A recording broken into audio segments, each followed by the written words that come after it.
cortesía, su hospitalidad permanente a acoger este tipo de actos que en realidad son para nosotros una oportunidad de volcar gran parte de las inquietudes que tenemos como asociación para entender en parte, yo creo que esta tarde se va a justificar, entender en parte qué hacemos, por qué nos interesan los libros, por qué nos interesa la lectura, qué rol, qué papel le concedemos.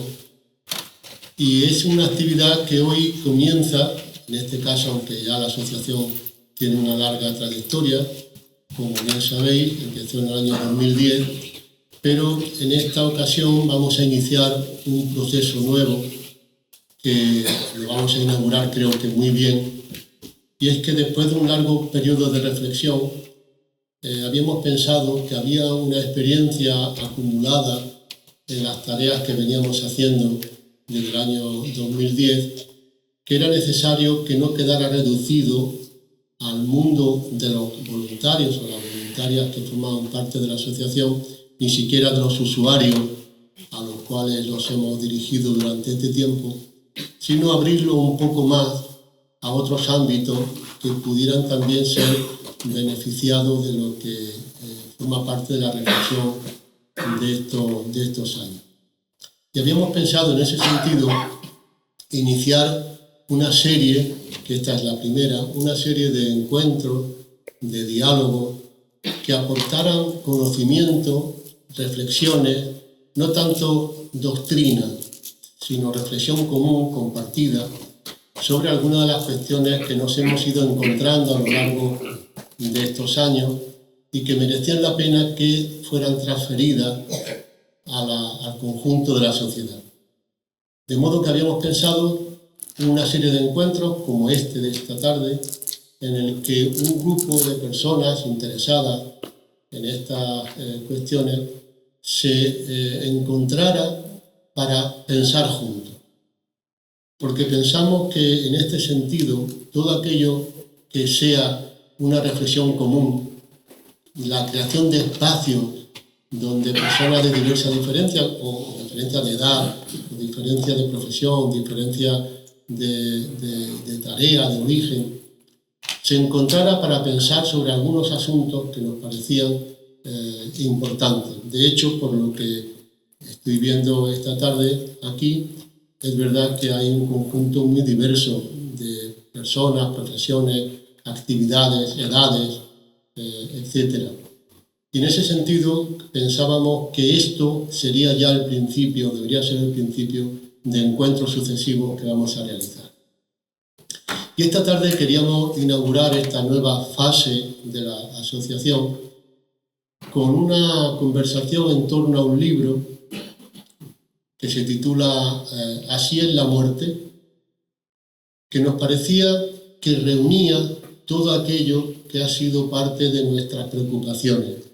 De hecho, creo que a lo largo de la conversación van a salir algunas cuestiones que hemos visto, por ejemplo, en hospitales, la sección de oncología pediátrica, donde el fantasma, la sombra de la muerte estaba muy presente. Allí se han ido acumulando un conjunto de reflexiones, de experiencias, de prácticas, que podían ser condensadas muy bien en torno al libro que esta tarde sirve de pretexto para juntarnos y pensar juntos. Y hemos pensado el siguiente formato, que se va a repetir en las siguientes sesiones que vamos a ir realizando y que, por cierto, en la mesa donde están los libros para vender, hay un listado para aquellas personas que se quieran interesar, dejándose simplemente su correo electrónico para invitaciones sucesivas, para que no sea simplemente el azar el que los traiga hasta aquí. Digo para que ahora al salir, pues si les interesa, simplemente se apuntan el correo electrónico y el nombre para enviarles sucesivas informaciones. Y nos parecía que podía ser muy importante, de hecho creo que lo es, el hecho de hablar de un libro que aborda uno de los temas más incómodos para los adultos, quizá no tanto para niños, aunque parezca paradójico, como ahora creo que vamos a poner de manifiesto, pero sí para los adultos, que es cómo hablar con niños, con jóvenes, cómo hablar de ese tema que tanto nos preocupa como seres humanos. Es decir, cómo hacer posible que el gran tema de la vida, que es el final de la vida, pudiera ser tratado de una manera seria, rigurosa, reflexiva, nada adoctrinadora, porque todos son tentativas sobre lo que significa la explicación y el diálogo con hijos, alumnos, compañeros, amigos, niños, niñas, adolescentes, sobre la muerte. Y apareció un libro hace unos meses, en noviembre, apareció un libro una de cuyas autoras ha tenido la gentileza de acompañarnos esta tarde para inaugurar este tipo de encuentros que, como digo, se inician hoy y se van a continuar en las próximas semanas. Y ese libro pertenece a una editorial que se llama Wonder Ponder, que podríamos traducir, no sé si como la maravilla de reflexionar o el asombro de reflexionar, más o menos. Sí, bueno, ¿se me oye bien? Sí, vale. Wonder significa al mismo tiempo preguntarse y asombrarse, ¿no? Como si, o más bien, asombrarse y preguntarse, al revés, ¿no? Como si no pudiera ir una cosa sin la otra. Y ponder significa reflexionar, así que sí, todas esas cosas que pasan en torno a la filosofía, realmente, ¿no? Y a la curiosidad sobre el mundo. Pues Ellen Dassey, que es la autora, también la directora de la editorial, pues venía haciendo una labor muy larga en esta editorial, que ha hecho de un trabajo de filosofía, creo que no para niños. Me da la impresión de que cuando se habla de filosofía para niños es como preparar un producto, como, no sé, comida para gatos, algo que se prepara y se da a alguien. Y no había filosofía con niños, porque todo lo que han ido haciendo y publicando ha sido el resultado de una reflexión filosófica, ética con niños. También así era. De modo que cuando invitamos a Ellen a que viniera a presentar el libro, pensamos muchas posibilidades, pero nos parecía que este era el formato más adecuado. Nosotros vamos a hablar con ella, hemos fijado un tiempo para la mesa, pero hoy sí que tenemos el propósito firme de que inmediatamente se transfiera la posibilidad de preguntas y reflexiones al resto de personas que nos acompañan. Y habíamos pensado al principio un formato de conversación con Ellen, que es la autora, junto con Ana Juan Cantabella, que no está aquí, ella vive en Barcelona, es la coautora. No pudiéramos, ojalá hubiésemos podido contar con el ilustrador, que tiene un papel muy importante, como ahora vamos a ver, Andrea Tinori, un ilustrador italiano. Todo ese conjunto de reflexiones es las que vamos a empezar a hacer desde aquí, pero inmediatamente vamos a pasar a la reflexión colectiva, que yo creo que es donde va a estar el meollo de la cuestión. Para lo cual habíamos elegido un tipo de formato que es este, en el que junto a mí, ya me presento para quien no me conozca, soy Juan Mata, soy el presidente de la Asociación Entre Libros, y junto a mí está Susana Díaz, que es la secretaria de la asociación. Ella es docente en activo de educación secundaria y nos importa resaltar este tipo porque ella tiene experiencias también sobre lo que ha ocurrido con el libro en estos días. Voy a resaltar algo que no tendría por qué, pero sí hoy especialmente, que es madre de una niña de 8 años, de Irene, que posiblemente aparezca hoy, aquí no digo físicamente, sí aparezca lo que significa la reflexión con su hija en torno a algunas cuestiones del libro. Y a su lado Andrea Villarrubia, que ha sido también docente de secundaria, ya jubilada, que es la vicepresidenta de la asociación. Así que entre los tres y Ellen, y todas vosotras, todos vosotros, vamos a tratar esta tarde esta cuestión. ¿Qué ocurre? ¿Cómo abordar?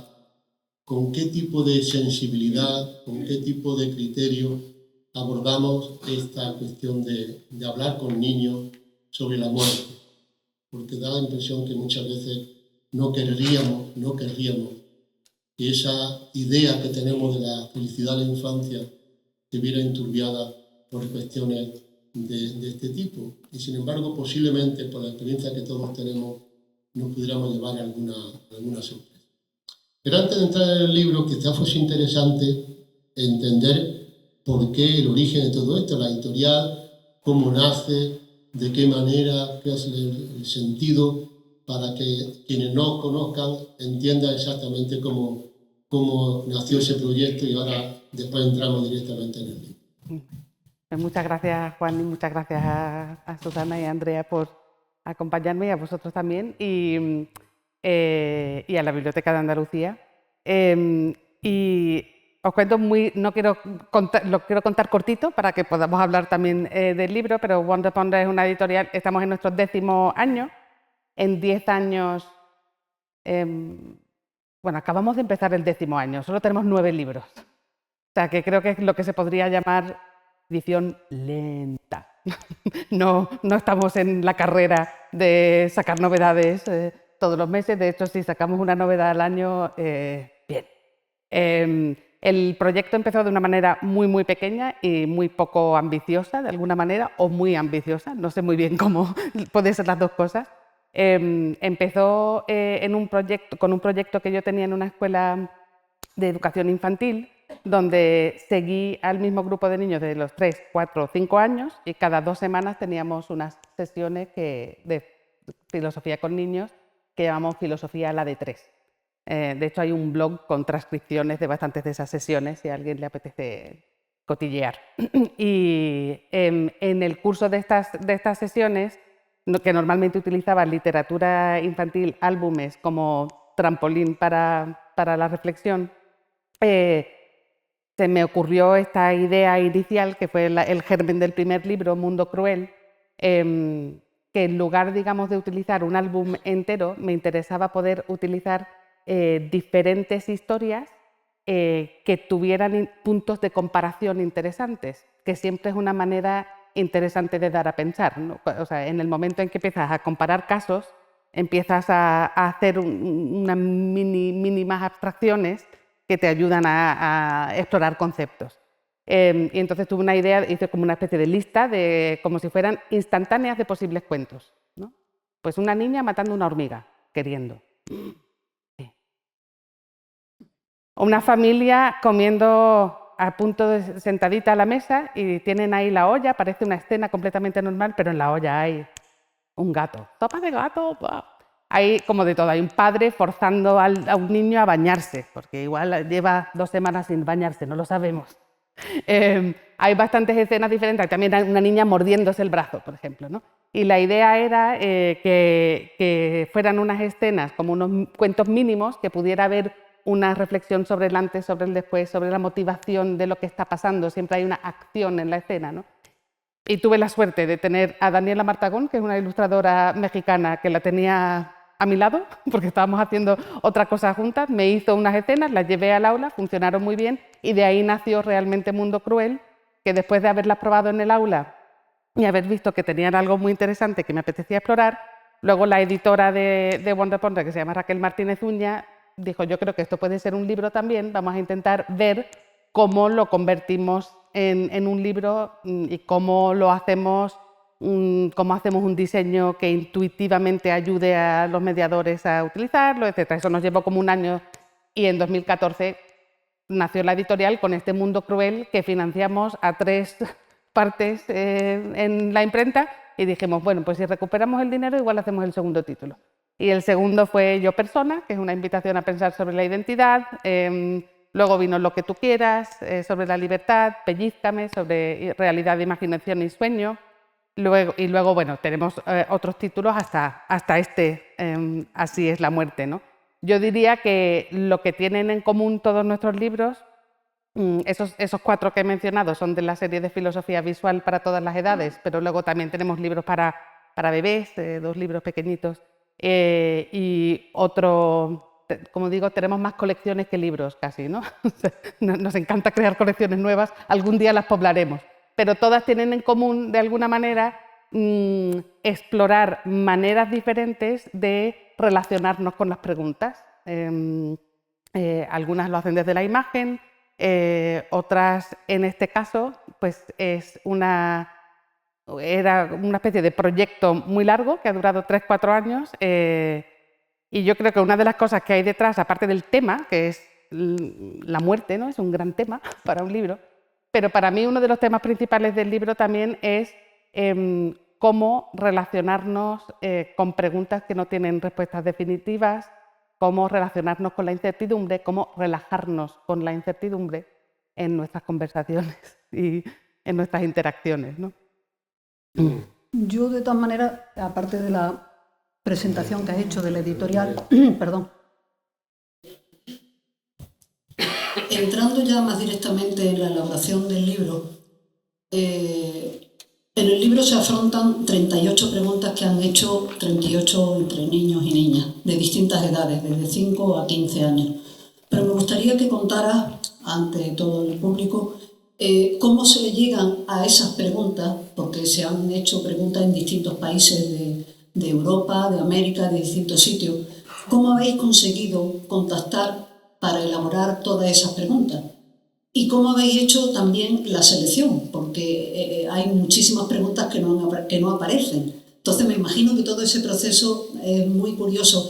Y además me parece un acierto del libro en que en las guardas, no sé si algunos tienen ya el libro en la mano, en las guardas aparezcan muchas preguntas que no se responden en el interior del libro. Entonces el libro nos agota. Es decir, lo interesante del libro es que esas 38 preguntas, cuestiones que aparecen y que están contestadas de una manera epistolar, que luego entraremos más detenidamente. Pero ¿cómo fue ese proceso? Creo que eso debería plantearlo. Pues el proceso fue largo, digamos entre 3, casi 4 años, quizás ha tardado todo en fraguarse, ¿no? Pero al principio nosotras nos propusimos en un principio hacer un libro, queríamos hacer un libro informativo sobre la muerte, que abriera un poco el campo o los posibles campos desde los que nos relacionamos con la muerte, que no se limitara al duelo o a la pérdida, sino que también permitiera, por ejemplo, un acercamiento desde la curiosidad científica, el asombro filosófico y cualquier otra perspectiva, antropológico, histórico. Y lo primero que hicimos fue efectivamente decir cómo queremos. También teníamos claro que queríamos que fuera un libro de preguntas, que las preguntas vinieran de niños y niñas de verdad, no inventados, sino que realmente tuvieran nombre. Y una de las primeras cosas que hicimos fue ir probando dinámicas de cómo generar preguntas sobre la muerte que abrieran un poco el campo de esas preguntas, ¿no? Que no fuera, por ejemplo, sobre nuestra experiencia personal, o no solo sobre nuestra experiencia personal con la muerte, sino que también incentivara pues como abrir el campo. Entonces hicimos varias pruebas, Ana en Barcelona y yo en Madrid en un principio, y fuimos como perfeccionando un poquito esas dinámicas, ¿no? Y cuando tuvimos una serie de dinámicas que dijimos, mira, esto funciona y sobre todo es rápido, se capta rápido y empieza como a fluir las preguntas con una libertad interesante. Diseñamos como un material gratuito descargable, que es un cuadernillo que se puede descargar de nuestra web de wonderponderonline.com y se llama Mortal, propuestas vitales para pensar sobre asuntos mortales. Es como un cuadernillo de unas 10 páginas con muchas propuestas diferentes. O sea, el cuadernillo, perdón que te interrumpa, el cuadernillo es anterior realmente. Es anterior al libro. Sí. Pero puede servir ahora para ampliar. Claro, exactamente. O sea, un poco complementa el libro, pero efectivamente viene de antes, ¿no? Y una vez que tuvimos ya el cuadernillo, lo tradujimos a varios idiomas y lanzamos una invitación. De hecho, había un vídeo donde la muerte misma decía, hola, ayúdame a que me hagan preguntas. Lo hicimos en inglés y en español y lanzamos una invitación. Quien quiera, por favor, que nos ayude. Necesitamos que repliquéis estos talleres y nos enviéis las preguntas que se generen. Y nos sorprendió bastante la variedad geográfica desde la que nos llegaron preguntas. También lo intentamos, ¿no? Teníamos contactos en varios sitios y a alguna gente propusimos directamente que nos lo hiciera. Y así realmente se fueron generando las preguntas, aparte de las que nosotras generábamos en los talleres, o generaban los niños en los talleres y las niñas, pues las demás personas que hacían, que eran en escuelas en distintas partes del mundo, en bibliotecas, en hogares, en muchas familias. Y tuvieron también, para mí es un poco un milagro, en el sentido de que es difícil que la gente haga los talleres, pero que luego también te envíen las preguntas. Es como, requiere una serie de pasos, ¿no? Que nos sorprendió un poco el compromiso, el nivel de compromiso, ¿no? Que nos llegaron como más de 700 preguntas, ¿no? Que están todas en el libro, sí. Eso queríamos, que como que todo el mundo que hubiera participado, que no se quedara ninguna pregunta fuera, ¿no? Y ahí luego vino la selección, claro. La selección, a ver, fue muy difícil, porque lees todas las preguntas. Es una de las cosas bonitas también de leer Las Guardas, que todas las preguntas son interesantes y valiosas y curiosas, porque todas son preguntas genuinas, ¿no? Vinieron de un lugar y siempre es interesante leer una buena pregunta en ese sentido. Pero una de las cosas que queríamos llegar a muchos equilibrios, yo creo, ¿no? Tenía que haber un equilibrio temático que fuera variado de una manera interesante, que hiciera eso de un poco abrir el abanico. Tenía que haber también un equilibrio de tono, ¿no? Que no fueran todas unas preguntas pesadas, ni tampoco, qué gracioso es todo, o sea, que hubiera un poquito de una combinación. Y también a lo mejor prestamos bastante atención a cómo estaban formuladas, ¿no? Muchas veces las agrupamos, a veces había la misma pregunta formulada de 10 maneras diferentes. ¿Cuál elegimos? ¿Por qué? ¿No? Y muchas veces simplemente es la belleza de la formulación, ¿no? Pues yo qué sé, cuando te mueres se te quita el pensamiento. Qué manera tan bonita de preguntarlo, ¿no?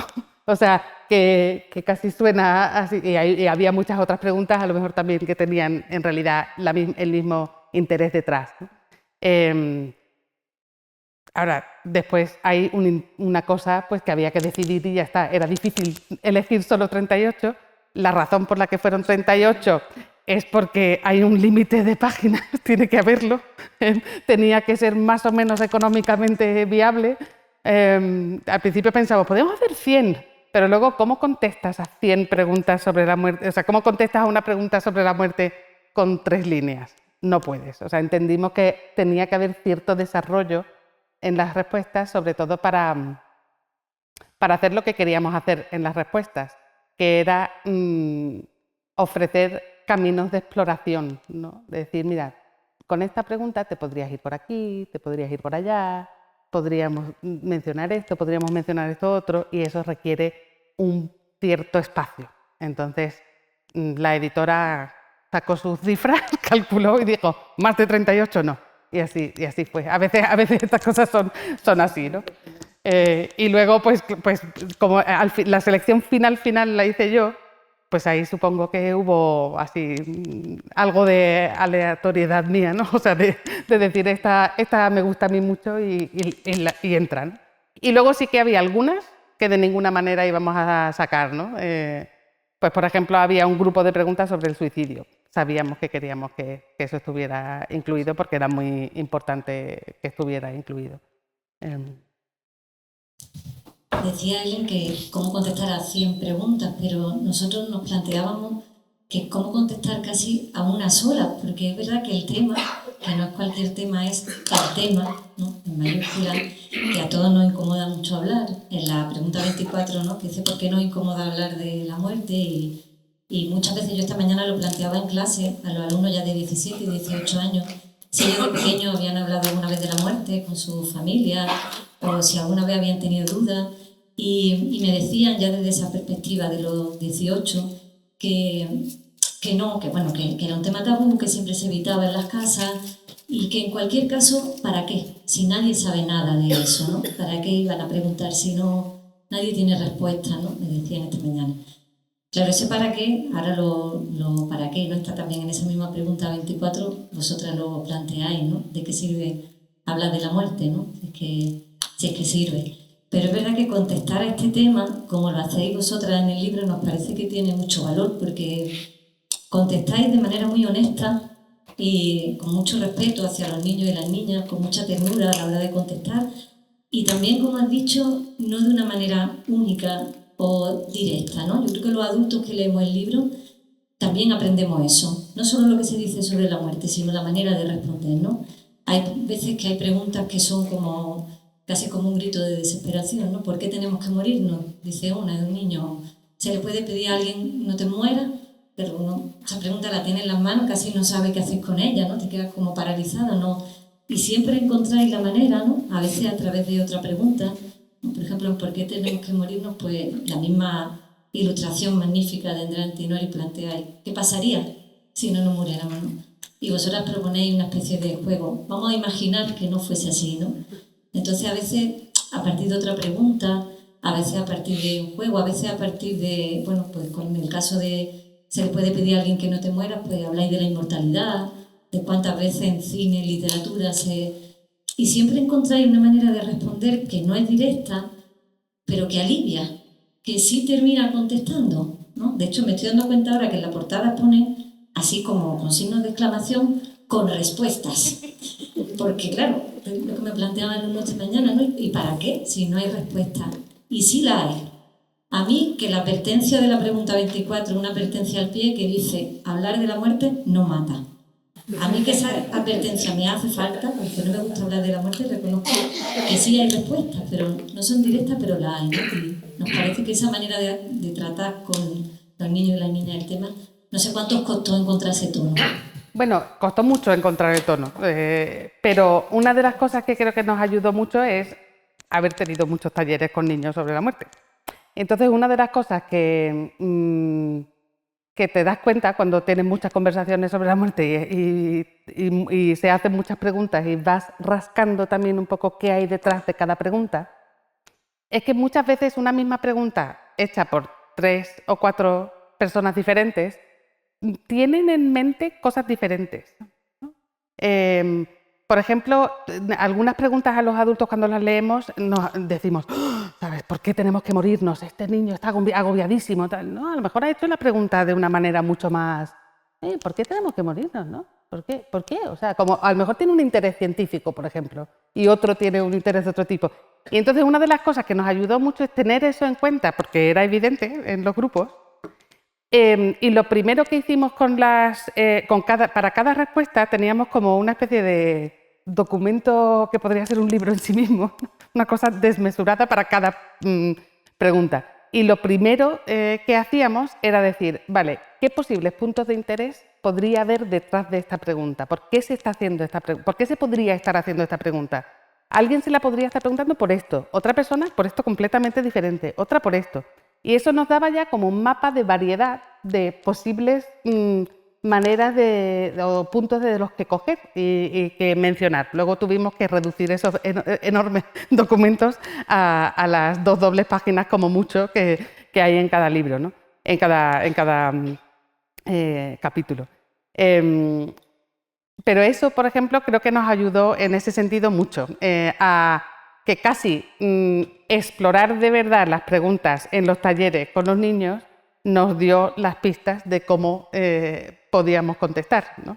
Y también, lo mencionábamos antes que estábamos comiendo, creo que, recuerdo cuando de repente pensé, voy a probar a hacerlo como una carta, epistolar.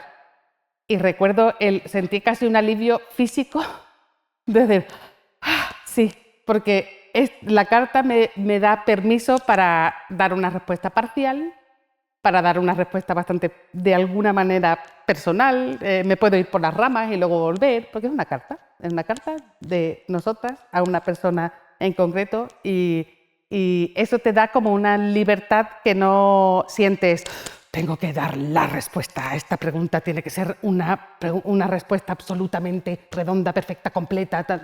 No, es simplemente también creo que lo que intentamos hacer en las respuestas es abrir conversaciones, y sobre todo modelar como, mira, te podrías ir por aquí os seguro que después de leer esto vais a pensar en otras cosas, ¿no? En otras cosas que os hacen pensar esta misma pregunta. Es un poco como abrirla un poco, ¿no? Para relajarnos. Pero hay algo de eso. Una de las cosas más significativas del libro, que ya ha salido, es el tono. Porque yo creo que todos los que estamos aquí, todas las que estáis aquí, lo que nos preocupa cuando aparece esta cuestión es exactamente cómo hablar. Porque a lo mejor incluso con una disposición clara a hablar de la muerte, parece que no encontramos el tono que nos permitiera hablar, como tú has insistido, relajadamente sobre esta cuestión. Y el tono es uno de los aciertos a nuestro juicio del libro, porque sin caer en la frivolidad. Tienes el micro apagado. No está encendido, pasa que no.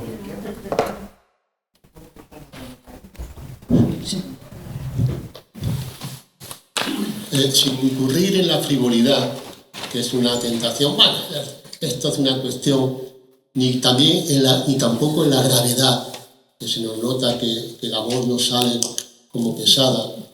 Hay un momento en el que el libro, creo que en general, en todos los capítulos, ha adoptado un tono en el que se hace ese equilibrio para hablar de cosas muy, muy serias, por ejemplo, del suicidio, pero que no parezca que esa cuestión ni la eludimos, ni la eludís, en este caso, ni tampoco se entra a fondo de una manera que cree, digamos, una especie de incomodidad o de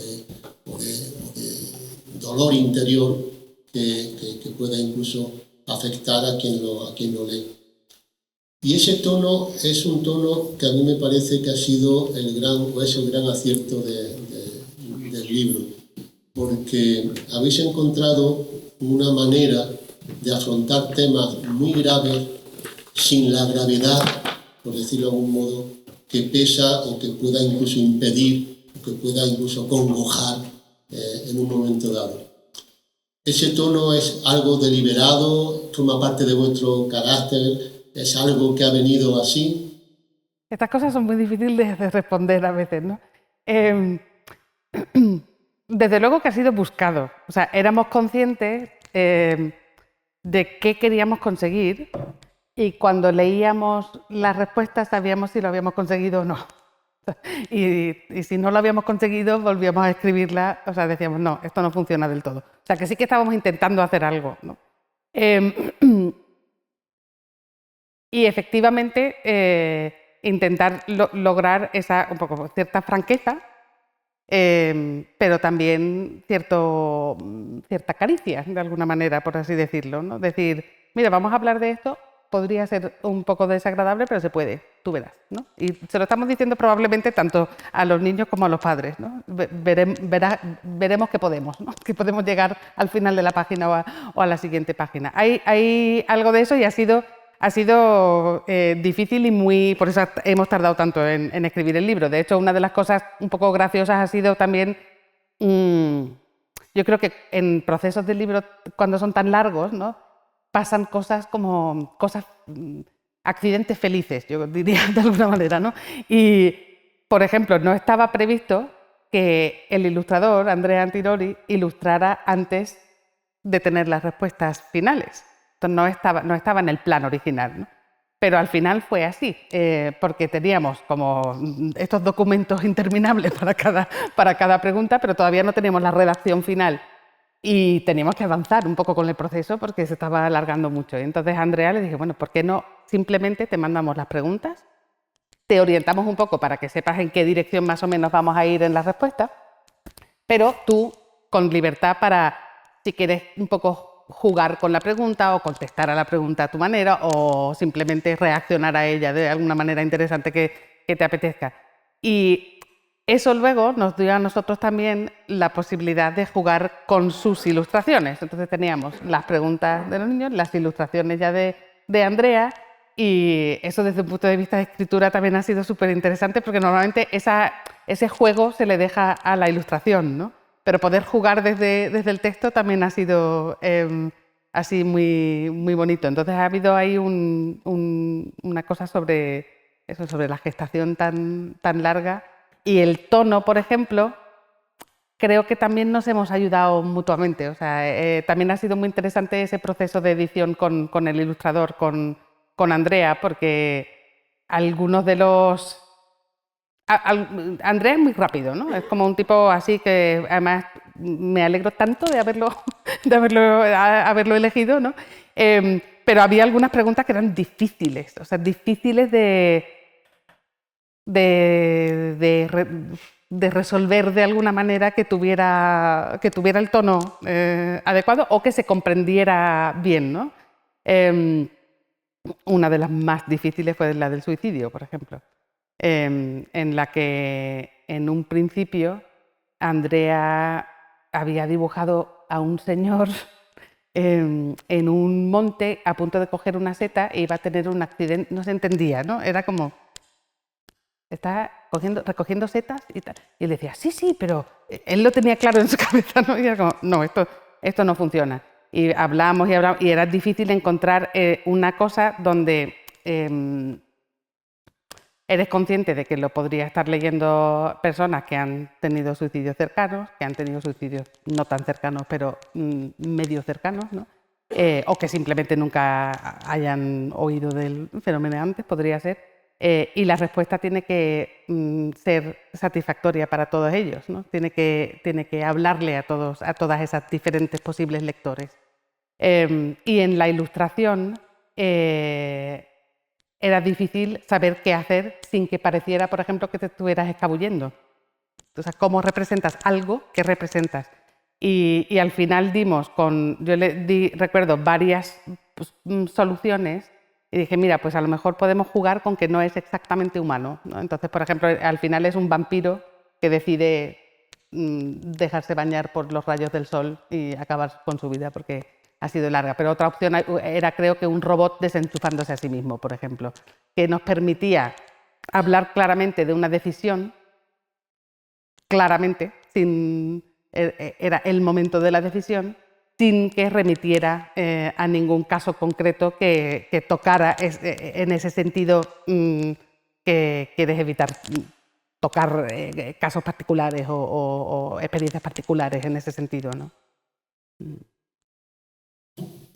Yo también quiero destacar, Juan dice que destaca el tono. Para mí, es fundamental, evidentemente, pero yo destacaría de este libro la posibilidad tan grande que abre de diálogo. Es decir, el libro se puede leer individualmente, lo has dicho en alguna ocasión, creo que incluso en el propio libro. El libro se puede leer individualmente, pero el libro adquiere su plena dimensión cuando el libro se comparte con otras personas. Para mí, como miembro de la Asociación Entre Libros, que hacemos de la lectura en voz alta nuestra manera de relacionarnos con las personas, me parece la gran virtud. Es decir, un libro que se puede leer cada pregunta en voz alta y la respuesta que da y dialogar con esas personas. La primera pregunta, a mí me ha encantado la primera pregunta, es la primera del libro, pero la digo.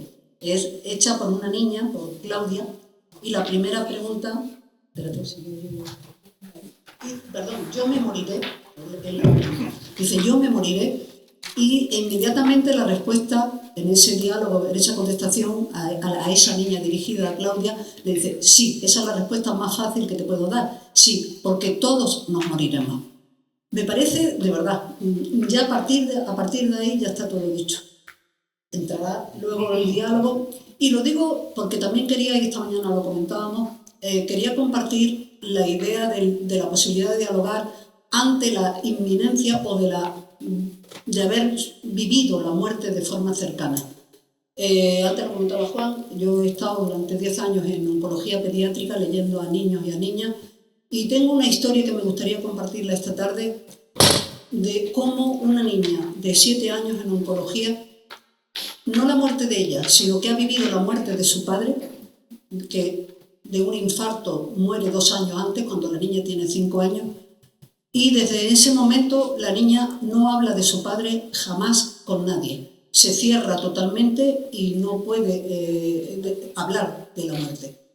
Llego a la habitación un día con la abuela y además tenía muchos problemas de comunicación la cría. Había un mutismo terrible. Y dice, a lo mejor no quiere. Digo, bueno, yo voy a intentarlo. Entro, empiezo, termino leyéndole y la niña no me pareció ese aislamiento que tenía, pero bueno, lo conseguí.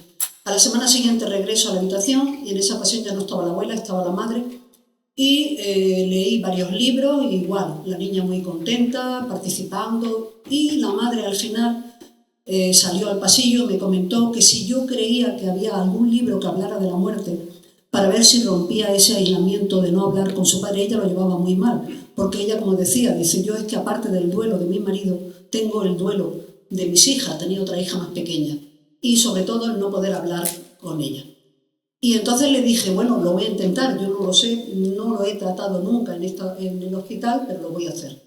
A la semana siguiente llevé un libro, que muchos de los aquí presentes lo conocerán también, que se llama El árbol de los recuerdos, la historia de un zorro que muere y que al final se construye un árbol nuevo a partir de los recuerdos de todos los animales del bosque. Y la sorpresa mía es que cuando termino de leer ese libro, que habla directamente de la muerte, está pensado también para niños de esa edad, en este caso, como digo, tenía 7 años la niña, y de pronto empieza, claro, yo recuerdo de mi padre, que a él le gustaba mucho el chorizo y no sé cuánto, y empieza a hablar de su padre. La madre se le caían las lágrimas, cómo un libro había podido romper ese bloqueo que tenía la hija y hablar tranquilamente. Entonces, ya hablé después con la madre sigo manteniendo relación con ella, y nunca olvidará cómo un libro, un texto en un momento dado puede desbloquear. Y creo que luego seguí mucho tiempo después leyendo y cada cuestión que aparecía en algún cuento siempre la relacionaba con el padre. Yo creo que yo me convertí en ese algo que rompió el maleficio, porque creo que estaba eso, así. Entonces, para mí, de verdad, he leído el libro, ahora no lo he leído en ningún espacio públicamente con gente para poderlo compartir. Susana lo decía, que ella lo ha hecho en el instituto esta mañana o estos días pasados, pero creo que de verdad el libro puede ser un instrumento para compartir y para romper muchos bloqueos, no solo de los adolescentes que dicen que para qué. Muchas veces ese para qué está en nosotros mismos, o en no encontrar la persona que te abra esa puerta o que te permita el diálogo, ¿no? Y bueno, quería felicitaros, como es lógico, por supuesto, por el libro, porque me parece, insisto, en esa gran virtud, que se puede leer individualmente, pero también y fundamental de forma colectiva. Sí, yo creo que también cuando lo estás leyendo individualmente es altamente probable que vayas a compartirlo con alguien. O sea, es decir, es el tipo de libro que cuando lo estás leyendo vas a comentarlo, que también tiene eso, ¿no? O sea, no... y luego hay algo interesante que tiene que ver un poco con lo que había detrás de la intención también de hacer un libro informativo sobre la muerte. Acabas de mencionar un libro de ficción, ¿no? Hay unos libros magníficos de ficción sobre la muerte. Pero también es verdad que sentíamos, Ana y yo, que muchas veces se puede llegar a utilizar a veces... Hay libros de ficción que te abren conversaciones y otros que se utilizan un poquito como parapeto entre el niño y tú en una conversación difícil, ¿no? Es como, toma esto, tiene una metáfora genial sobre la muerte y espero que no me preguntes nada al respecto, ¿no? O sea, hay una cierta tendencia y hay bastantes libros que en realidad cumplen un poquito ese relleno, ¿no? Y queríamos decir, no, yo creo que se puede hacer un libro informativo sobre la muerte, como hay tantos otros temas, y que realmente habrá ese diálogo que dices y conversaciones con una franqueza, a lo mejor, con una libertad que a lo mejor no permite tanto algunas cosas algunos ejemplos de ficción, ¿no? Que dejan con una metáfora un poco difícil a veces de entender, ¿no? Que tienes que hacer una especie de traducción, pero tampoco los padres van a querer hacer la traducción en ese momento, porque la traducción suele ser bruta, ¿no? O sea, ¿qué vas a decir? Ah, pues es esto, ¿no? O sea, cuando traduces no hay cosa más bruta que traducir una metáfora, ¿no? En ese sentido de cómo te cae, ¿no? Y bueno, pues que eso era una de las cosas importantes y sobre todo también, hablando de esto del diálogo, yo me puedo imaginar que será un libro muy interrumpido en su lectura, ¿no? Y es una cosa que me gusta, o sea, que me imagino que puedes estar leyendo el primer párrafo y ya. O sea, la conversación toma tal y se cierra el libro y bueno, pues otro día a lo mejor da pie a otra conversación, ¿no? Pero me gusta también esa idea que a lo mejor solo se lea el primer párrafo y luego solo se siga el día siguiente, ¿no? De hecho, nosotros pensamos que ese es uno de los grandes aciertos del libro, ¿no? ¿Cuándo y cómo leer el libro? Entonces, aunque Andrea ha dicho, y con toda la razón, porque en entre libros no hemos encontrado muchos casos en los que los libros sirven para abrir conversaciones, pero es cierto que uno de los aciertos de este libro es que no hay que leerlo, o no es un libro pensado solo para un momento de duelo. De hecho, yo lo he leído en un momento en el que, por suerte, no estaba en ese caso, con mi hija también. Y entonces me he dado cuenta de que ese es el gran valor del libro, lo hemos comentado estos días, que es un libro que en realidad habla de la vida, además de hablar de la muerte. Entonces, uno lo puede leer en cualquier momento y cuando llegue el momento en el que uno tenga que enfrentarse a eso, realmente ya ha hablado de eso antes, cuando sirve, ¿no? Uno lo lleva ya en la mochila, ¿no?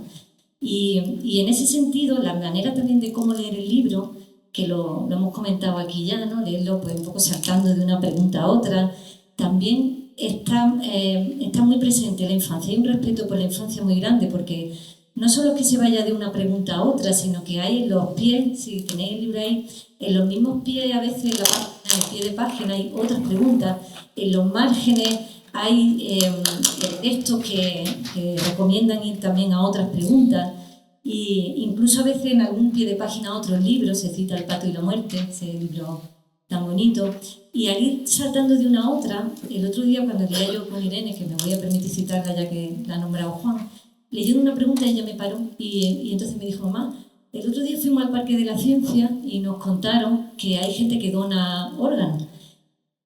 Claro, yo me paré porque yo no sabía que ella ya sabía, no habíamos hablado nunca de eso. Y entonces nos fuimos a la pregunta 34 que dice por qué algunas personas donan sus órganos cuando... Y de repente nos vimos hablando de la pregunta 34, saltamos a otra y estábamos hablando de muchas cosas que eran la vida. Y a la vez estamos hablando de la muerte, ¿no? O una de las preguntas que dice, ¿yo dónde estaba antes de nacer? ¿No? Que también como estaba muerta, ¿no? Dice la pregunta, ¿dónde estaba antes de nacer? Y hay una segunda pregunta que estaba muerta. Y esa pregunta tiene una pregunta en el pie, o una propuesta, ¿no? Que dice, imagina que en vez de hablar de ti, estuviésemos hablando de tu tarta de cumpleaños, ¿no? ¿Dónde estaba la tarta antes de que se hiciera? Y entonces, claro, Irene decía, y antes de la tarta los ingredientes, ¿y dónde estaban los ingredientes? Y se ve uno teniendo una conversación como metafísica de repente, de la tarta, y de nuevo está hablando de la muerte, pero está hablando de otras cosas que ella ya tenía en su experiencia, que yo algunas no las sabía, que ella ya las sabía, y esa nos parece que, bueno, es uno de los grandes valores del libro, ¿no? ¿Cómo y cuándo leerlo? Bueno, creo que acaba de decir una cosa muy, muy interesante, que es, ella ya sabía cosas que yo no sabía que sabía, ¿no? Yo creo que eso, con este tema, es bastante grande, ¿no? Es bastante importante lo que pasa ahí. Claro que los niños saben muchas cosas, ¿no? Que no sabemos que saben. Un chico no debería tener más de 7 años y medio, por el momento del curso en el que estamos, era de segundo de primaria. Hicimos una propuesta a partir del título de uno de los libros que más nos gusta utilizar en estos encuentros. Es un libro cuyo título es ¿Para qué sirve un niño? En el cuento se da una respuesta muy curiosa, muy ingeniosa, pero nosotros solemos hacer la pregunta como una manera de comenzar el diálogo a partir de su propia respuesta.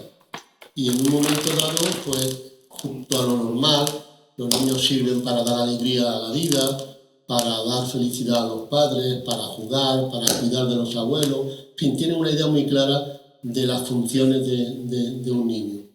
Pero repentinamente, un niño de segundo de primaria, 7 años y medio como máximo, dijo algo que nos sorprendió y que ha dado pie esta mañana para pensar que saben y han elaborado personalmente muchas ideas que no sabemos que tienen. De repente un niño dijo, un niño sirve para que cuando sus padres mueran aprenda a ser fuerte. Y nos miramos, Andrea y yo, y ahora, ¿qué decimos? Porque él lo dijo en la secuencia de sus compañeros, para dar alegría, para dar felicidad, para cuidar de los abuelos, para jugar con los compañeros, pero también un niño sirve para aprender a ser fuerte cuando sus padres parten. Lo cual nos daba pie a pensar, como estamos diciendo, que han elaborado, incluso creo que a lo mejor individual, internamente o silenciosamente, ideas que si no afloran, posiblemente se creen o se maduren ahí o se pudran. Ese es un gran problema. La virtud del libro es que permite que todo eso que está ahí aflore, en gran medida aflore, porque efectivamente saben mucho y han pensado mucho sobre la muerte. Yo creo que te has encontrado esa reflexión. Saben muchas cosas de la muerte. Claro, y mucho más allá de... O sea, creo que también solemos pensar qué sabe mi niño sobre la muerte, ¿no? ¿Tiene experiencia de la muerte? No, porque no se ha muerto nadie, algún familiar cercano. Pero claro, pues tienen experiencia de la muerte de insectos, de la muerte de la mascota del amigo, si no se ha muerto la suya, de la muerte... O sea, tienen experiencia de muerte en dibujos animados, en muchas cosas diferentes. Y en pensar también, por ejemplo, en simplemente la idea de que uno muere y desaparece, o sea, de la idea de la muerte, eso desde una edad muy, muy temprana es fascinante, difícil de comprender para todo el mundo. Yo estoy a punto de cumplir 50 y me sigue pareciendo fascinante, y es algo o sea, la idea de que no tengan pensamientos, ni reacciones, ni relación con la muerte tienen mucha relación con la muerte, aunque no tengan oficialmente ninguna, ¿no? De esa manera. Bueno, la primera sí la dije yo hace un ratillo, el de yo me moriré. ¿Cómo se va la piel? Cuando te mueres se te quita el pensamiento, esa la citaste antes. Cuando morimos, todo el cuerpo se muere de golpe. ¿Cómo sabemos que un muerto está realmente muerto? Porque tenemos que morirnos. ¿Qué hay después de la muerte? Antes de nacer, ¿dónde estaba? ¿Estaba muerta? ¿Por qué hay gente que se suicida? ¿Por qué se entierra a los muertos? ¿Morirse es mala suerte? ¿Por qué en India y en Pakistán visten a los muertos de blanco? Esa es una pregunta que siempre me ha traído mucho. ¿Cómo se hacen las lápidas? ¿Hay algún destino peor que la muerte? ¿Y si me muero, qué será de mi consola? ¿Cómo podemos notar que moriremos pronto? Estoy leyendo casi todas, pero es que todas merecen la pena. ¿Sigo o no? No. Bueno, la última. Es así porque además yo también quería planteártelo. Yo había elegido la primera y la última. ¿Por qué se dice descanse en paz y no descanse divertido? Es que es genial porque además es la última y le da ese tono también que rompe con preguntas de la muerte serias. Y efectivamente la respuesta que le da, y yo quisiera que tú me lo dijeras, es genial, realmente. ¿Es genial? Bueno, no, tengo la respuesta de por qué se dice divertido, es decir, por qué mejor que descanse en paz que además, no sino porque da una introducción histórica desde el RIF latino, el descanse en paz castellano, etc., ¿no?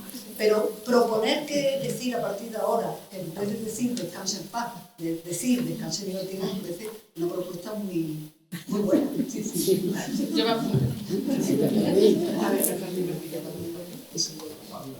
Yo quiero preguntar si han identificado la violencia como, digamos, un carácter de muerte. Desde el punto de vista de hablar de la violencia como algo que desemboca o que puede desembocar o hay que evitar o hay que tener en cuenta. No, es bastante interesante porque es que no es la primera pregunta que me han hecho un poco así sobre el libro. Y también si no había salido ninguna pregunta, porque no hay muchas preguntas sobre muerte violenta, o sea, sobre asesinatos. Y es cierto que no había muchas preguntas sobre asesinatos ni sobre violencia. O sea, no fueron por ahí los caminos de los talleres. Posiblemente porque no diseñamos unas dinámicas que dieran pie a eso. O sea, algunas de las dinámicas que diseñamos que funcionaban particularmente bien y que disparaban en muchas direcciones. Era, por ejemplo, llevábamos un esqueleto a tamaño humano, ¿no? Y decíamos, vamos a entrevistar al esqueleto como experto en la muerte porque lo ha experimentado en sus propias carnes, ¿no? Que le preguntamos al esqueleto, no te va a poder contestar, pero por eso tienen que ser particularmente buenas nuestras preguntas para que esto sea interesante, ¿no? Y de ahí salían como muchas preguntas interesantes que al principio eran como un poco un juego, pero luego empezaban a hacerse preguntas de verdad sobre la muerte, ¿no? Pero fíjate, pues a lo mejor nos faltó una dinámica para otra. O sea, de hecho, seguimos haciendo talleres sobre la muerte. Todos los meses estamos haciendo en Madrid. Así que pensaré en. Porque no es la primera observación esa. ¿Dónde está la violencia en este libro? No había muchas preguntas, es verdad, que fueran en esa dirección. De alguna manera habéis rozado lo que voy a decir. Cuando yo era chico, la asistencia de niños a los entierros era habitual.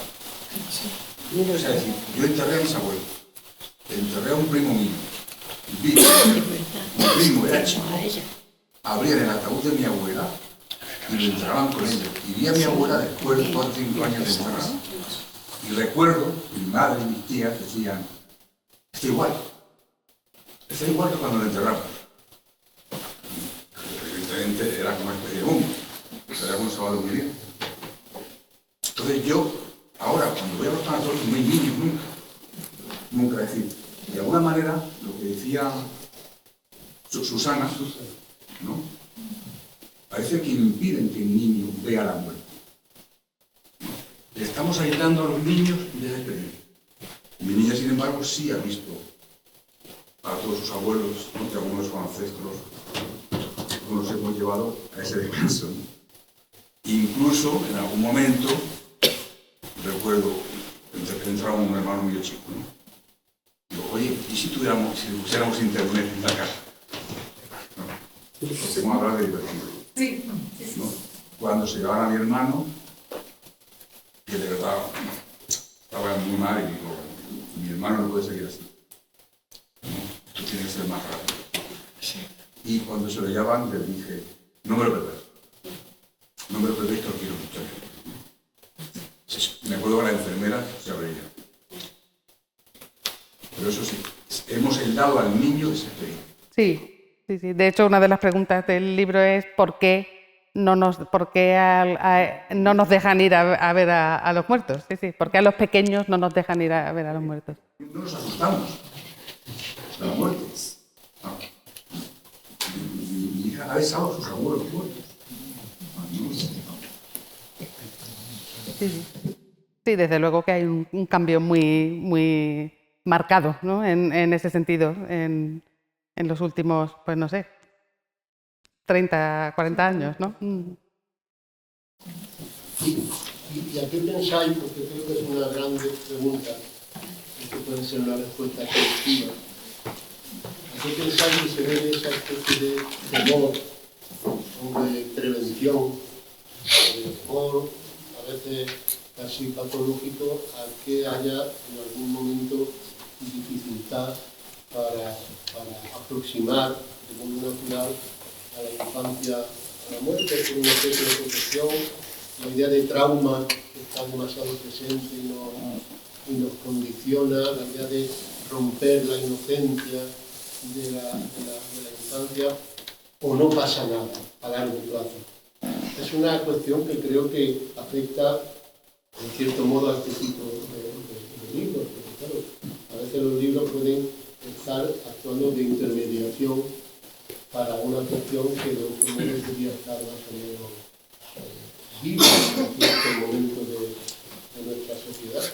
Y es una cuestión muy seria porque afecta a nuestra relación con la infancia, con la adolescencia, de una manera muy intensa. Y puede ser que a lo mejor los adultos mayores, actuales, pues se hayan desarrollado unos miedos que a lo mejor no están justificados, obedecen a lo mejor a algún tipo de reflexión posiblemente equivocada sobre lo que puede ser traumático o no para la infancia. Y en cambio estas son a lo mejor maneras un poco más serenas, más tranquilas, más dialogadas de entrar en una cuestión que al fin y al cabo tiene que llegar y hacer posible de una manera que no sea un duelo tremendo, una sorpresa defensiva, sino que pueda ser algo que forme parte de la actividad. Es una reflexión muy seria. Yo diría también que ha cambiado no solo el hecho de que los niños no vayan a los entierros o vean a sus familiares, los adultos también se ha cambiado. Es decir, antes se moría y se velaba al cuerpo en la casa. Ahora no, cada vez más se va a los tanatorios. El tanatorio quiere crear distancia. Se convivía más con la muerte antes.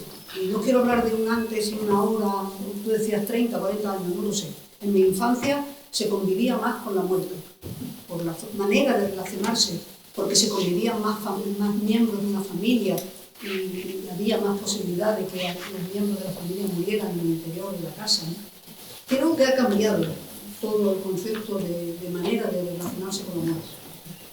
Todo. Y bueno, voy a contar, mi madre murió cuando yo tenía 14 años. Mi madre convivió con la muerte durante muchos años, yo la sufrí, esa situación, y mi madre no quería que cuando mi hermana y yo, mi hermana 2 años mayor que yo, que nos vistiera de luto. Y mi padre no, mi padre era mucho más antiguo, más tradicional, y cuando murió mi madre nos vistió a mi hermana y a mí a las 2 de luto. Yo recuerdo el dolor que yo sentía en aquellos momentos por la muerte de mi madre, a la que adoraba, de verdad. Y verme en un espejo vestida de negro, a mí aquello me hundió literalmente. Quiero decir, digo en esto una baza por lo que hoy ya no se obliga. Es decir, que yo prefiero que no se obligue a nadie a vestirse de negro. Y era una costumbre propia de los pueblos. Más de los pueblos que de las ciudades, ¿no? Pero era una práctica muy común. Por eso me interesa el blanco y el negro. A mí me parece mucho más bonito el blanco que el negro. Pero bueno, son cuestiones que sí que están ahí. Halloween, han tratado de la fiesta de Halloween. Ya. Bueno, el descargable primero que hicimos lo sacamos como poco antes de Halloween porque pensábamos, y creo que teníamos probablemente razón, que era el único momento donde iba a haber suficiente atrevimiento para sacarlo en clase. Y pensamos, vamos a ver, ¿sabes? Y porque luego nos llegó mucha, pues ha funcionado muy bien, así como sorprendentemente, como todo bien, no ha pasado nada, ¿sabes? No ha habido ningún... o sea, que lo utilizamos en ese sentido. Y luego, por ejemplo, ahora hemos vendido los derechos a Estados Unidos y a varios países más. Y en Estados Unidos, ¿cuándo lo van a sacar? Halloween. Pero querían como también darle un aspecto un poco más... Y hemos dicho, mira, no, justamente, o sea, es un libro que no es para una época del año, no es para un momentito que aquí vamos a hablar, no es un libro para hablar de muerte todo el año, durante todo el año y quizá podríais poner eso, o sea, el libro sobre la muerte para todo el año, ¿no? No para Halloween o para Día de Muertos, pero sí, claro, está ahí.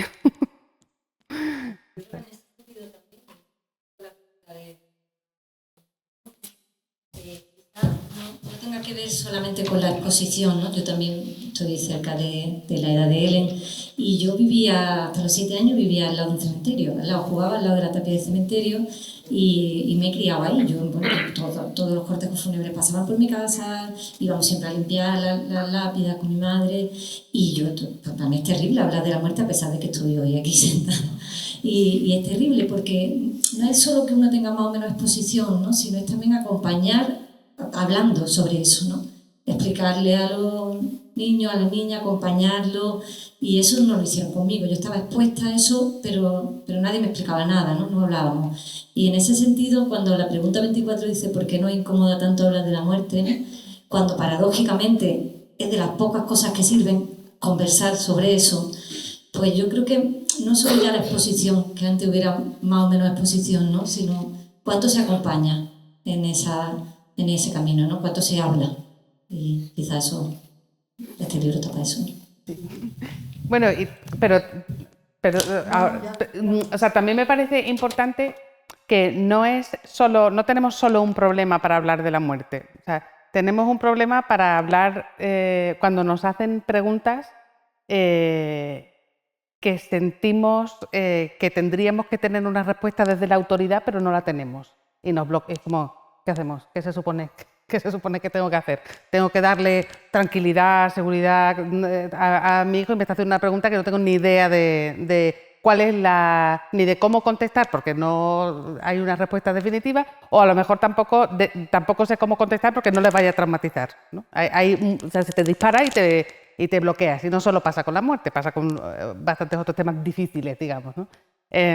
Y por eso, en ese sentido, o sea, me gustaría eso, que tiene que ver en general con nuestra relación con la incertidumbre y con cómo pensamos que como adultos o sea, los niños esperan de nosotros que seamos autoridad con respecto a los temas. No, esperan que tengamos una conversación, que tomemos su pregunta en serio, que le preguntemos por qué lo están preguntando, que qué les interesa detrás de esa pregunta. Una de las cosas que yo creo que pasa mucho con preguntas sobre la muerte tiene que ver con asumir un significado determinado de la pregunta que quizá no lo tenga en la mente de quien lo está preguntando, o una gravedad de la pregunta que quizá no esté ahí. O simplemente una dirección que no sea en la que va, ¿no? Esto pasa bastante en preguntas que tanto, yo creo que, o sea, tanto hay preguntas que las tomas con una gravedad que en realidad el niño a lo mejor las hace con una como curiosidad bastante liviana, de alguna manera, y al revés también, preguntas que aparentemente parecen jaja o livianas, pero que detrás hay una profundidad, ¿no?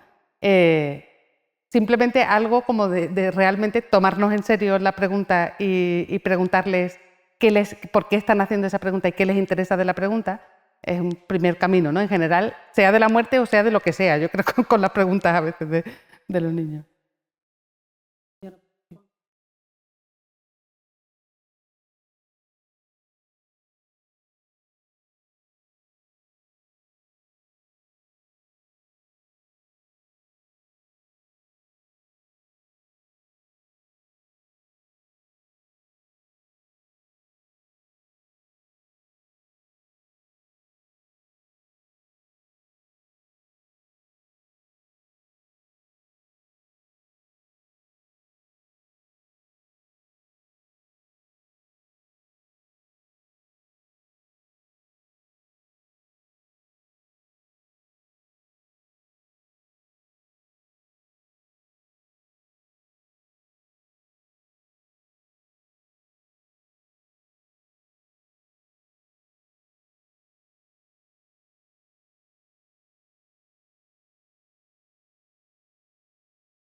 Sí, bueno, una cosa que a mí me parece bastante interesante que pasaba muchas veces en los talleres es que al principio,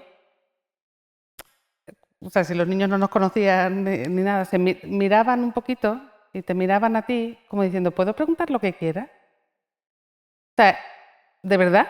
¿Lo que quieras? Y como, sí, lo que quieras.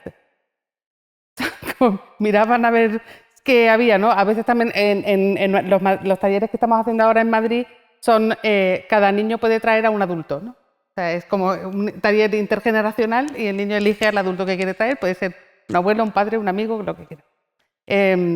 Y ahí, por ejemplo, se dan unas cosas muy interesantes de los niños mirando a sus padres diciendo, tengo una pregunta, pero no sé si me vas a dejar decirla, ¿no? El otro día nos pasó, por ejemplo, con una pregunta sobre el suicidio. La madre dijo, así, o sea, como que cuando se dio cuenta de que iba a preguntar, y entonces dije, bueno, porque hacemos entrevistas al esqueleto y entrevistas al vampiro también. Y entonces, entrevistas al vampiro salen cosas muy interesantes también sobre el sentido de la vida, ¿no? Sobre una vida larga, etc. Y entonces el niño quería hacer una pregunta al vampiro de si alguna vez había pensado suicidarse porque había vivido tanta vida que ya se había aburrido, ¿no? Lo cual es una pregunta perfecta, o sea, muy, muy interesante y que se podía hacer. Y la madre le costó permitirlo y dije, no, de verdad que podemos preguntar lo que queramos, verás cómo va a ser interesante la pregunta. Y el niño mirándome, mirando a la madre, mirándome, mirando a la madre, hasta que lo soltó, ¿no? El pobre solo quería preguntarle al vampiro si estaba aburrido, ¿no? De tanta vida, no sé. Sí. Que tengo interés en saber si en los talleres que hacéis surge una pregunta, no la he visto en el índice y sin embargo creo que es lo más inquietante de todo lo que ocurre en torno a la muerte, y es ¿qué pasa después de la muerte? ¿Qué va a pasar con nosotros después de la muerte? Me gustaría saber si este tema aparece en los talleres, si los niños se interesan mucho por él y si tienen alguna idea concreta de qué creen. Bueno, una vez pasado el periodo cuando entran ya en el periodo de la irreversibilidad de la muerte, porque hay un periodo que no, pero cuando ya están en ese... ¿Qué piensan los niños? ¿Qué preguntas se hacen sobre lo que va a ocurrir después?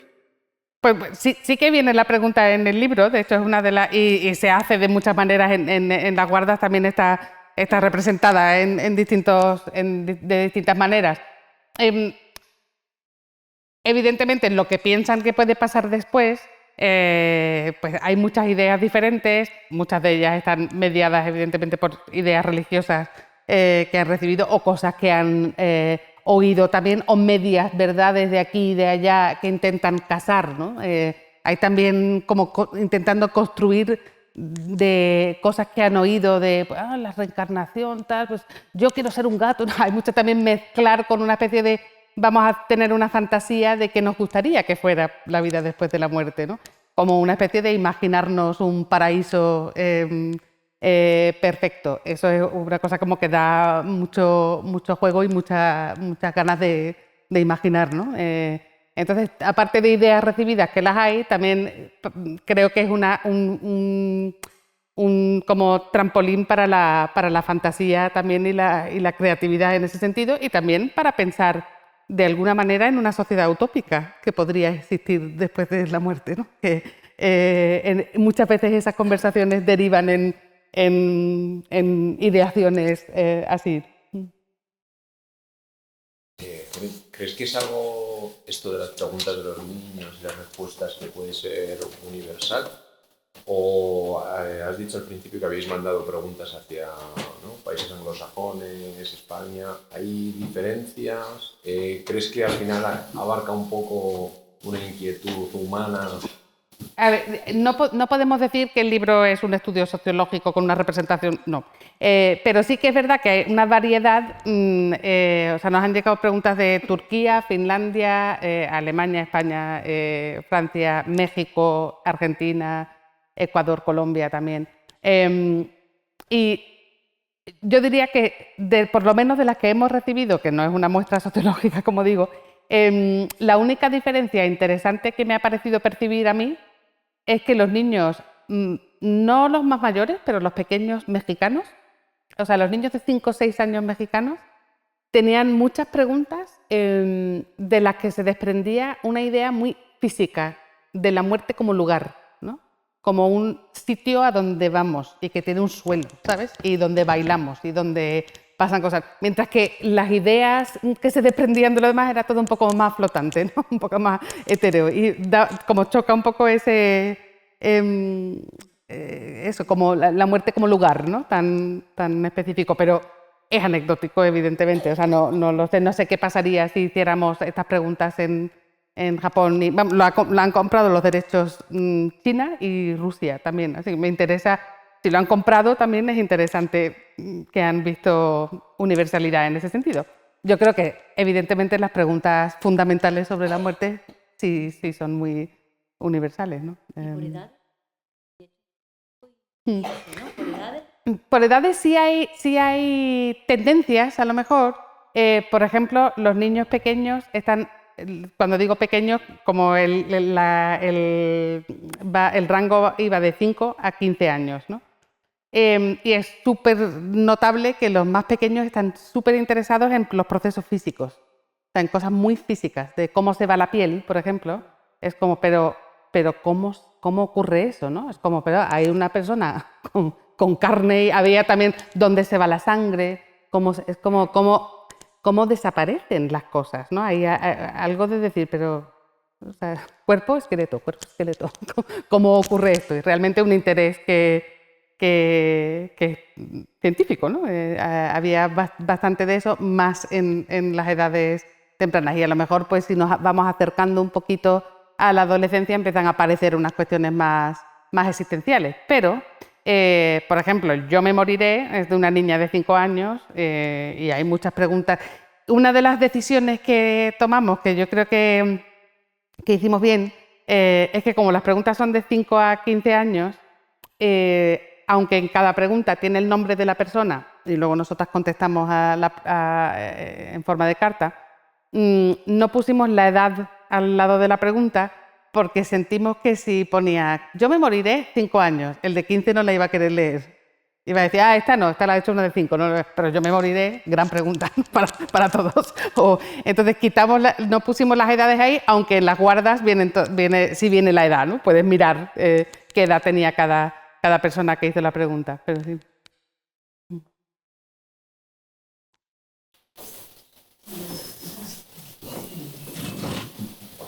No sé si hay alguna... Sí. Yo pertenezco también al grupo de Urburú, que el mes pasado hemos estado trabajando el libro.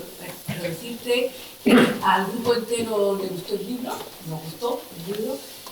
Vimos que era muy riguroso, pensamos que es necesario, que nos parecía que como docente, y no solo como docente, teníamos experiencias donde se nos habían planteado preguntas que no habíamos sabido en algún momento responder, y también con nuestros nietos, con nuestros hijos, y bueno, nos pareció genial las ilustraciones en general, no sé Juan, que está por ahí, sí, ¿verdad? Estoy diciendo. Y solo decirte eso, que yo he venido hoy aquí desde Almería, que quería venir a ver la autora de este libro. Muchas gracias. Muchas gracias. Gracias Juan y a Andrea y a nosotros por este libro, que somos amigos. Sobre eso. Yo quería preguntar, ¿habéis constatado que todos los niños eran sanos? ¿O había algunos que tenían algún tipo de enfermedad a la hora de...? No tenemos como controlado eso. Sí sabemos que algunas de las preguntas vinieron de una unidad oncológica, sí, en Barcelona. Entonces sí había una pequeña muestra, pero o sea, no tenemos, en general, no, o sea, no, o por lo menos no lo tenemos rastreado, ¿no? Tú dices que lo has trabajado en el centro y sin embargo un tema que lo llevas mal, ¿no? Pienso que es que a lo que decía Juan, ¿no? Pienso que es un tema que interpela tanto personalmente que yo pienso que es ineludible, tiene que entrar en el discurso de la escuela y tiene que entrar en todos los ámbitos, ¿no? Hay que hablarlo, pero realmente te tienes que trabajar tú antes, ¿no? Es un tema en el que tú estás en primera línea a efectos de qué te dice, cómo has vivido tú la muerte, no sé, un reto interesante, no sé. Sí que lo veo, a mí me ha venido muy bien con el ¿Qué? Me ha venido de leer el libro, porque uno habla en clase de la copla de la muerte de su padre y de otras muertes literarias y son como más lejanas, pero claro, aquí pues ella explica que si, bueno, si se muere ante la muerte cerebral, si a uno le cortan la cabeza, si el cuerpo seguiría vivo. Entonces, tantos detalles de todo tipo que ya hasta que uno tiene que entrar en el tema, ¿no? ¿Cómo se sabe si uno está dormido cuando está muerto? Entonces, hay tantas preguntas que reconozco que al ir leyendo el entrenamiento de ir entrando en todos los detalles del tema viene bien, además está muy bien hecho. O sea, si alguien necesita el entrenamiento también como yo, recomiendo. Yo también creo que ayuda un poquito, aparte de ayudarme a mí lo de encontrar la cosa epistolar y decir, ay sí, encontré la solución, ayuda que los textos sean agradables de leer en voz alta, creo. O sea, hemos hecho un esfuerzo para que... Y entonces tú estás leyendo la pregunta de un niño y la respuesta en una carta tal. Incluso, o sea, te permite como... A ver lo que dicen, las autoras dicen esto, ¿no? Te permite cierto distanciamiento que bueno, que no eres tú, ¿no? Para empezar. Y luego ya, lo que venga después, te tendrá que... Pero... rápida, que sé que es la hora. Bueno, en primer lugar, darte la enhorabuena a ti y a la editorial por esta iniciativa y a la asociación por facilitar estos encuentros, que en definitiva son un privilegio porque nos permiten hablar con libertad, creo, y con sinceridad sobre estos temas. Y yo soy maestra de infantil y quería decirte, porque me ha llamado la atención que las respuestas las hagan los niños, las preguntas las hacen los niños y las respuestas las hace un adulto. Por mi experiencia, después de leer muchos álbumes ilustrados, a mí me ha salvado muchas veces los niños dando respuestas, porque yo no he sabido qué decir. Sin embargo, ha habido un niño, que a una niña, que haga una respuesta que dice, ostras, menos mal, me ha salvado la campana, ¿no? Entonces quería preguntaros, en esos talleres, los niños le hacen las preguntas al esqueleto y al vampiro, ¿y quién elabora esa respuesta? Porque yo veo interesante que si ese niño necesita a lo mejor inmediatamente tener una respuesta, y me parece que en ese ámbito, en ese contexto donde a lo mejor hay niños que no se conocen, ¿no? Y adultos que no se conocen, supongo. Sí. Entonces, ¿cómo se elaboran esas respuestas? Bueno, pues no siempre se elaboran. Es decir, diseñamos también dinámicas donde el objetivo es hacer buenas preguntas y preguntas interesantes. Y entonces es como una especie de bombardeo de soltar. Una pregunta de esto, yo también me he preguntado esto, yo también esto, yo también esto. Y se crea como una especie de tormenta de preguntas donde el objetivo es hacer buenas preguntas. Al principio parece, pero luego se van afinando bastante en la calidad de la pregunta, ¿no? Y uno, por ejemplo, una pregunta que hace uno, otro de al lado dice, yo también me hago esa, pero con esta cosa añadida, ¿no? Y van como construyendo entre sí. Entonces, una de las cosas que nos interesa a veces, y que hacemos de hecho mucho dentro del proyecto de Wonder Ponder, es dar valor a la pregunta como conocimiento. No como la parte previa al conocimiento, sino la pregunta en sí vale mucho, ¿no? En muchas cosas. Entonces, en mucho de lo que hacemos, acostumbramos, digamos, a los presentes a que vamos a hacer preguntas y respuestas. O sea, estamos centrándonos en hacer buenas preguntas, por ejemplo. No quiere decir que luego, naturalmente, normalmente, haya momentos donde exploramos una de las preguntas y donde los niños efectivamente empiezan a intentar construir una posible respuesta o decir ideas que tienen, ¿no? Como decíamos, de qué ideas tienen de después de la muerte, y vamos compartiendo qué ideas previas podemos tener, claro, cuando tenemos diálogos. Pero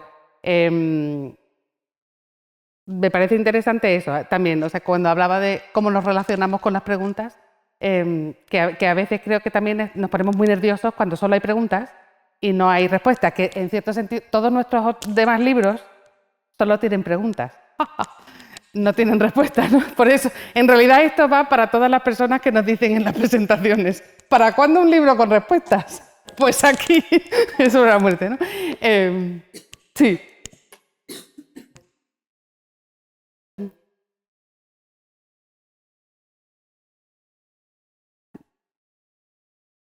Sí.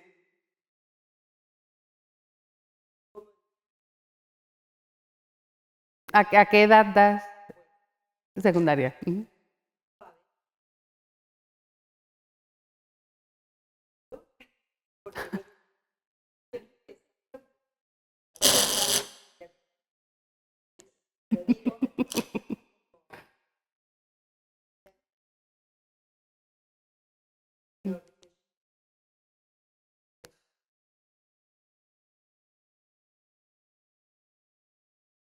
y es un tema que tengo también que trabajármelo yo primero, pero me encanta la forma, el enfoque, el tono, como decíais, que es sin obviar, pero sin suavizar tampoco, pero no sé, es fascinante. Muchas gracias por haber hecho un trabajo tan apasionante. Gracias.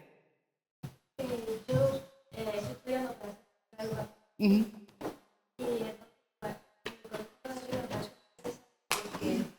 el año pasado hice la práctica y una amiga mía también hizo la práctica, ¿vale? Y después la llamaron a ella para decir que la profesora con la que había muerto.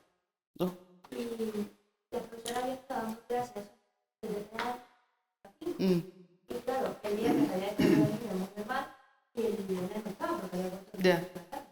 Y entonces mi amiga fue al colegio el lunes a el niño para, digamos, darle un poquito de normalidad y ella me estaba diciendo de cómo se cuidó a los niños, que no va a venir, que no va a volver, no sé el chico, y por eso me parece muy interesante la respuesta que no porque sentía como que no sabía qué.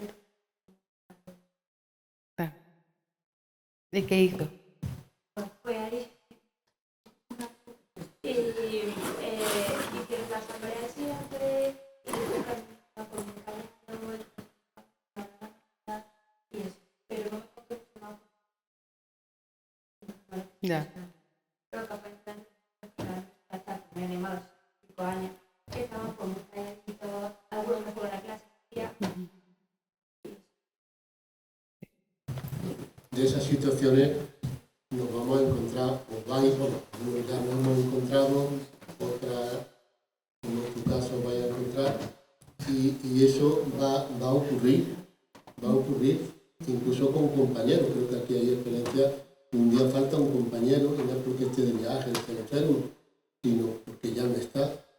Y ese tipo de cuestiones, evidentemente, son muy serias. Es la vida que de repente te desafía a respuestas de ese tipo y no podemos eludirla. Y hay momentos en los que ese desafío, volviendo al principio y por cerrar, son los asuntos que de verdad importan en la relación con la infancia. Esto es la relación con la infancia. Y esto es, en cierta manera, de una manera densa, lo que tantas veces de modo banal se titula o se llama la educación emocional, que se hace de una manera a veces muy insustancial, pero claro, cuando uno se enfrenta a cuestiones de este tipo, aquí está la educación emocional, de verdad, seriamente, planteada con rigor. Y eso, claro, al fin y al cabo es lo que esta tarde estábamos tratando de pensar juntos sobre lo que en el fondo, digamos, flota en el aire, ¿no? Que aquí hay personas de diversa condición, profesión, origen, etcétera, edad, pero al fin y al cabo nos preocupa el mundo de la infancia, de la adolescencia, y querríamos entender mejor cómo hacer. Creo que al final la relación de esta tarde ha justificado que invitemos a Helen, a la que agradecemos de verdad no solo la escritura del libro, sino su presencia esta tarde aquí con nosotros. Así que muchísimas gracias, Helen. Gracias a vosotros.